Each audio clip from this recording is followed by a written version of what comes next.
Good morning, everyone. Dr. Victoria Scorpio here, speaking to you from the Seeds of Transformation Healing Center in Wareham, Massachusetts. Today is Saturday, the 30th of October, unless you're in Australia, and you're happy Halloween. So, today we have, of course, the sun in Scorpio, which I probably don't have to tell you guys. But the moon shifts from Leo into Virgo. That occurs at 2:10 p.m. Eastern Time today. And that shift from Leo to Virgo, of course, is pretty palpable because Leo is such a big energy when it comes to our feelings, and Virgo tends to be less dramatical. Although not less crisis-driven, actually. Actually, less dramatic and more crisis-driven, I think. Because Leo isn't particularly crisis-driven. Leo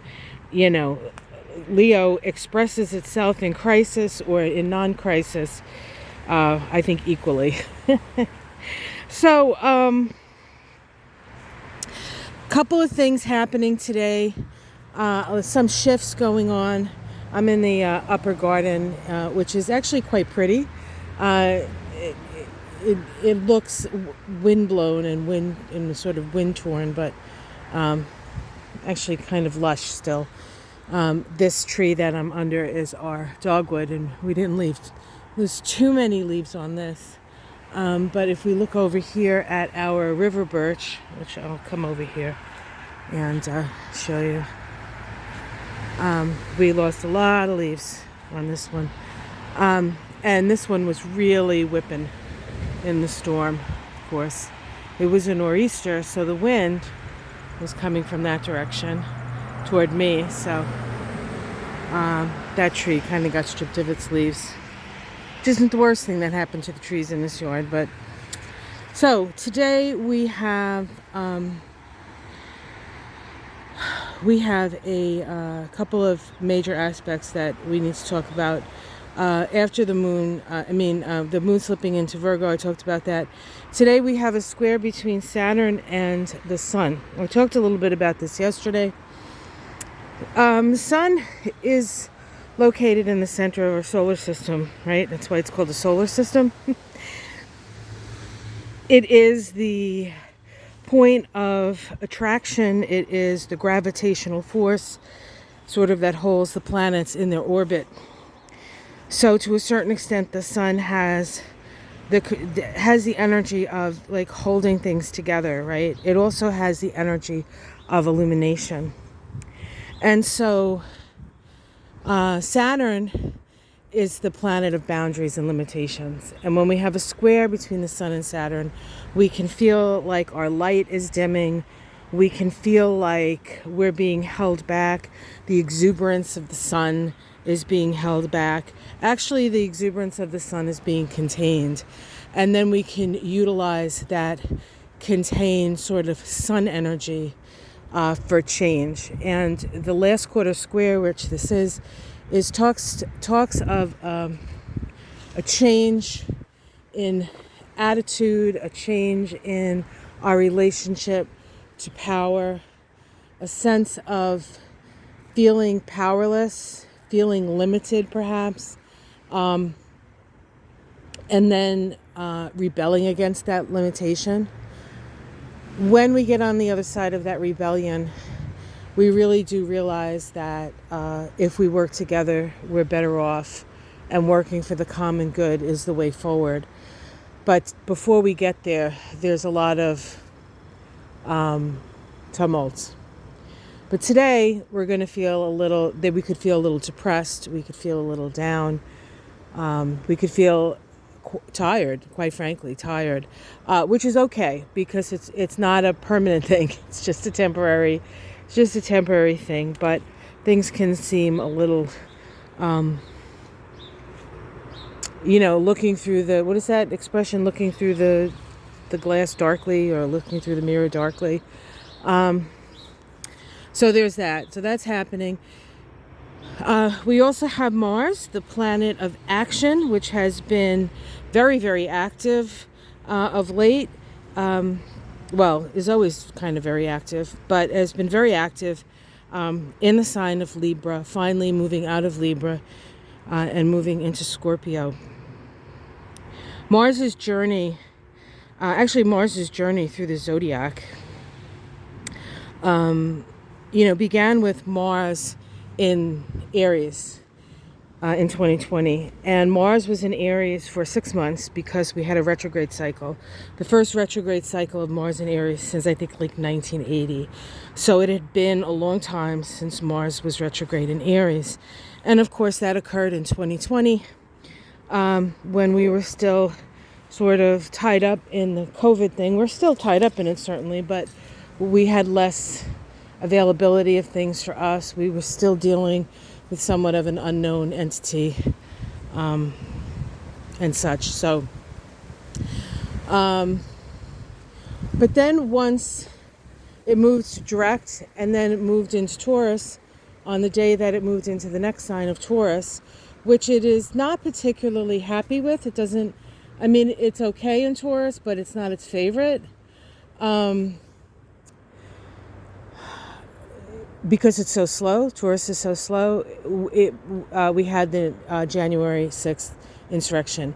In fact, it was in the middle of the insurrection where Mars changed into Taurus. So now we look at Mars moving into Scorpio, which is exactly opposite the Mars of January 6th. So oppositions bring awareness. And so we need to become aware of what's going on. We need to open our eyes to the possibilities. Mars in Scorpio is very powerful. It's very potent. It can be very difficult. It can be great to sort of delve the depths psychologically, but it can also really bring up people's shadow and things that were planned perhaps on the 6th there are coming to a sense of fruition at this time with Mars in Scorpio.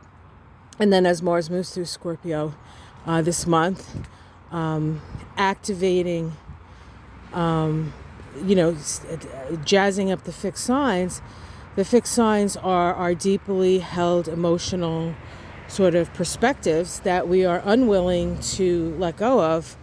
And instead of being reasonable, it usually what happens is there's some sort of break, a literal snap. And it's interesting because the other night when the storm was, really blowing, I woke up at some point and I was listening to the storm and I heard a huge crack. And I knew that it was a crack that I've heard before of a tree falling. And so I had a feeling when I woke up the next morning that that's what I would find. And yes, that's what we found. And there it is again. You're going to see it for a while because it's going to take me take a long time to lop this thing into smaller pieces. But it will get done. It will happen. It's just, it'll happen. So it's almost like, the disaster. And now we have to clean up from the disaster and see what it is that we can see. So interestingly enough, I'm going to come back over here because I was looking at something that I don't generally get to see because this is I don't know how many feet up this tree is. It's pretty big. But over here, there's moss on these trees. And I have never really seen it close up. This is the stuff that would be up like really, really high. And it's like flowers. Like I've never seen that. It's really cool. So this is something I have never seen that I wouldn't see if this tree hadn't gone down. Seems small, but this little community of moss seems to be happy, right? Coming down to earth. Anywho, what else is going on? There's other stuff. I know I'm keeping you a long time. There's a lot of stuff going on today.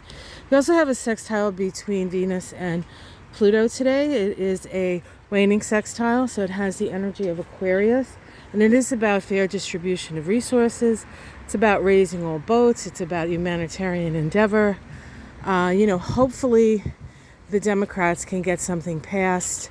This is also the weekend, right, of, the climate thing in Glasgow. So this is an opportunity for people to come together to make a change. Pluto in Capricorn, that will affect the earth and will affect the businesses and will affect the structures of society. If we ignore this climate thing, it's going to happen one way or the other.